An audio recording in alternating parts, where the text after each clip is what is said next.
পায়েস তো তোমরা অনেক বানিয়েছো, আজকে দেখাবো আমি কিভাবে পায়েস বানাই। তো প্রথমেই বাটিতে নিয়ে নিয়েছি গোবিন্দভোগ চাল।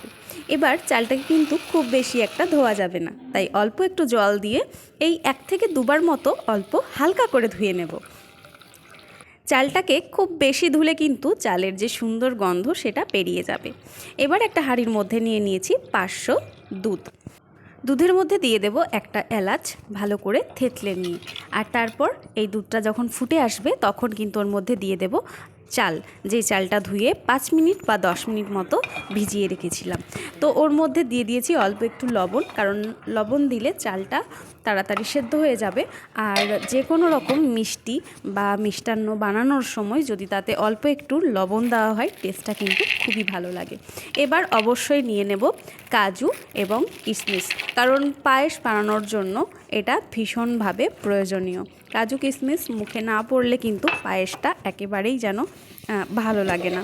তো ওটাকেও জল দিয়ে ভিজিয়ে 10 মিনিট মতো রেখে দেব। এবার দেখো এখানেতে পায়েসের যে ভাতটা মোটামুটি হয়ে এসেছে। পায়েসের চালটা যখন ভালো করে ফুটে যাবে তখন ওর মধ্যে দিয়ে দেব পরিমাণ মতো চিনি। আমি চিনির পরিমাণটা একটু কমই রাখলাম, কারণ অতিরিক্ত মিষ্টি আমার বাড়িতে কেউই পছন্দ করে না, তাই মিষ্টির পরিমাণটা তোমরা তোমাদের স্বাদ অনুযায়ী দিও। তারপর একটা ছোট্ট ফ্রাইং প্যানের মধ্যে দিয়ে দিয়েছি অল্প একটু ঘি, তাতে দিয়েছি একটা এলাচ, আর সাথে দিয়েছি কাজু কিশমিশ। এবার এই কাজু কিশমিশ আর এলাচটাকে ভালো করে ভেজে ঘি সহ এই ফোড়নটা ঢেলে দেব পায়েসের মধ্যে। কারণ ঘি দিয়ে ভেজে কাজু কিশমিশ যদি পায়েসের মধ্যে দেওয়া হয় তাহলে কিন্তু পায়েসের টেস্ট, স্বাদ, গন্ধ তোমরা যাই বলো না কেন সবই অসাধারণ লাগে।